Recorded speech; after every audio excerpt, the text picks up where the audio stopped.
Giannis was the best player in the world, and then Jokic was the best player in the world. And you can't really change the best player in the world 3 times in 4 years, right? The system's not supposed to work that way.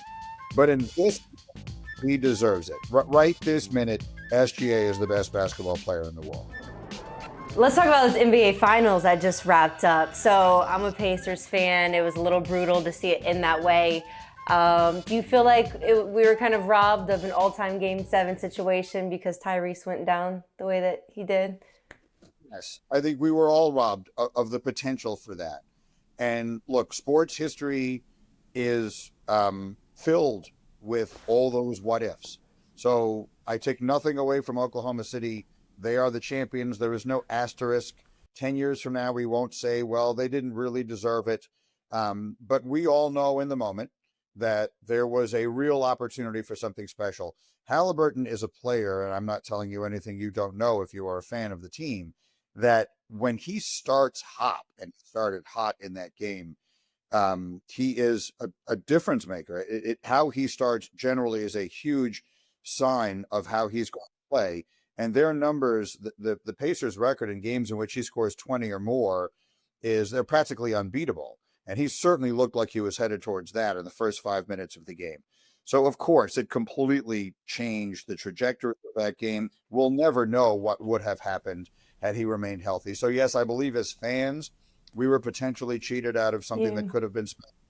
As a Pacers fan, obviously you will spend the rest of your life wondering what might have happened.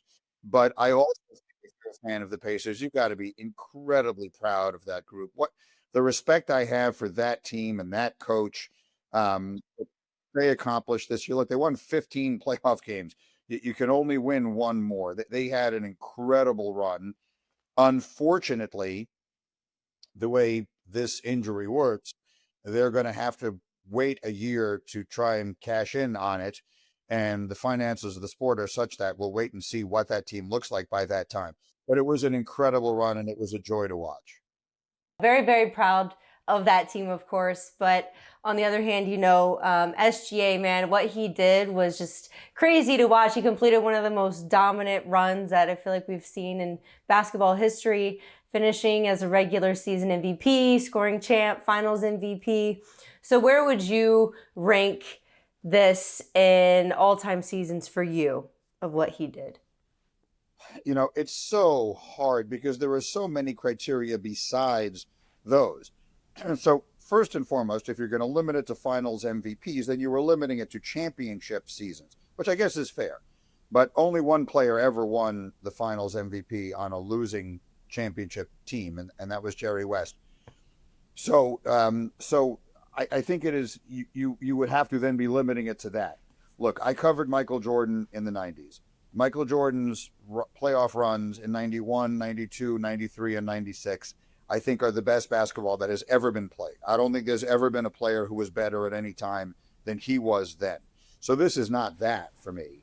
The company that he keeps with regular season MVP, scoring champ, and finals MVP is Shaq, Kareem, and Michael 4 times. I'm not ready to put this on a level with those. But that also sometimes it takes a little time. There's recency bias, works both ways. Like recency bias sometimes makes you more enthusiastic about things you just saw.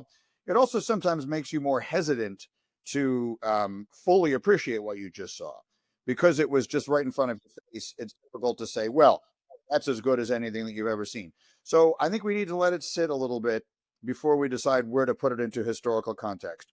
The Thunder had an historically great season. They are tied for the 3rd most total wins in NBA history. Now, that's a flawed stat because there are more layers of playoffs and longer series than there ever were before. So teams up until 10 or 15 years ago wouldn't have won 16 games to win the championship. This team isn't as good as the Bulls teams of the 90s or teams like that.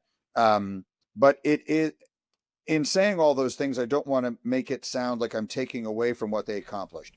They had an historically great season, taken in the context of the era in which they are playing. They 100% deserve to be talked about that way. And he deserves right now to be called the best player in the world.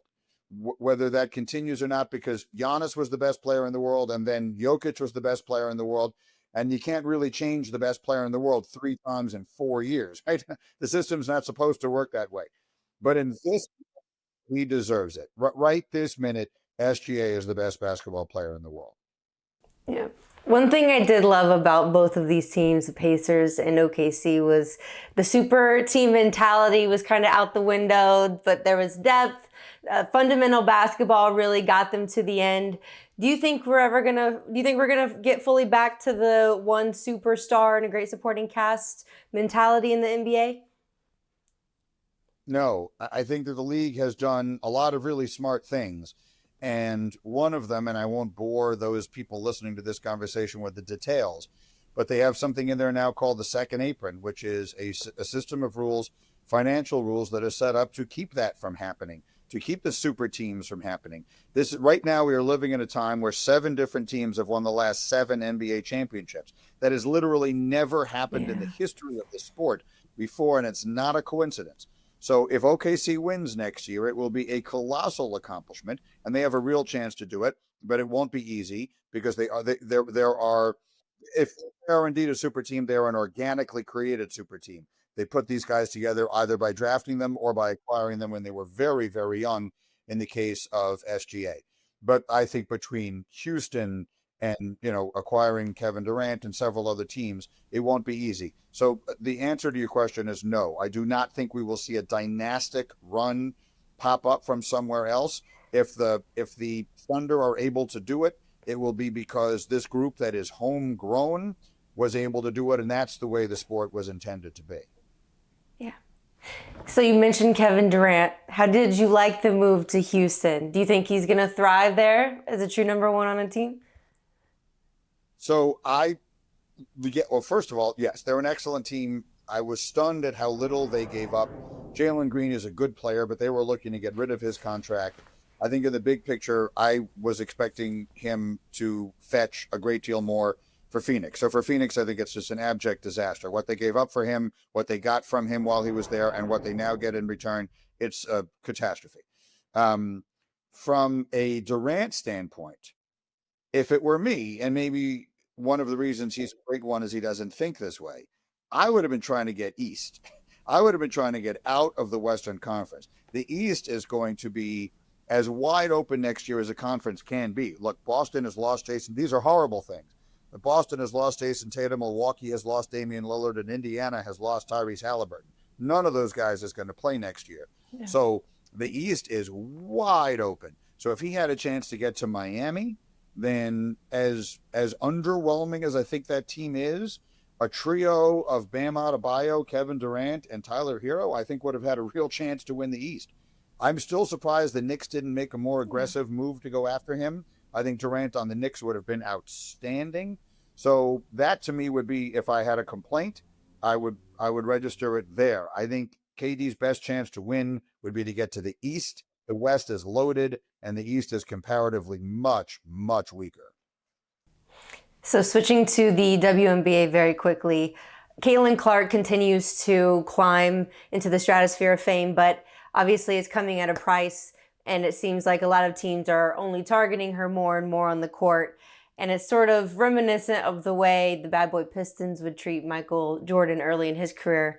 Do you see the parallels there yourself, and how do you think that she's handling it? Well, part of it is just sports, right? Part of it is when a new star comes along, the established stars will frequently give them a hard time, make them prove themselves, any number of other ways you might look at it. Michael Jordan was legendarily frozen out of the All-Star game in 1984 and basically hates Isaiah Thomas because of it to this day. So part of that is just sports. The parallel that I make to it more, it really is Tiger Woods. When Tiger Woods first came on the scene in the world of golf, he got so much attention in the way that Caitlin has, because there was so much more interest in him than there was in anybody else.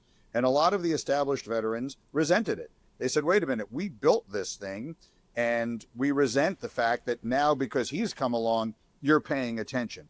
We deserve some of that attention too. I understand the mentality. What wound up happening there was that ultimately they figured out Tiger Woods is the best thing that ever happened to the PGA Tour. The amount of attention meant a great deal of additional money, and they all became much richer because of it. And he also just proved himself to be so ridiculously good that there was no denying it.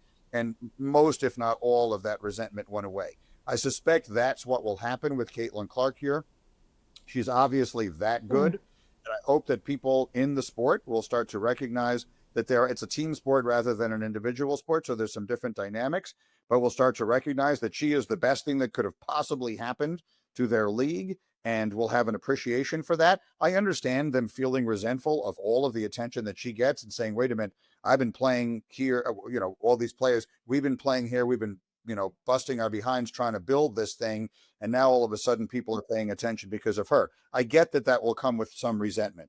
But in the long run, I think it is inarguable that she's the best thing that has happened to the WNBA, if probably ever, if not, then certainly recently. And I hope everyone will start to recognize that.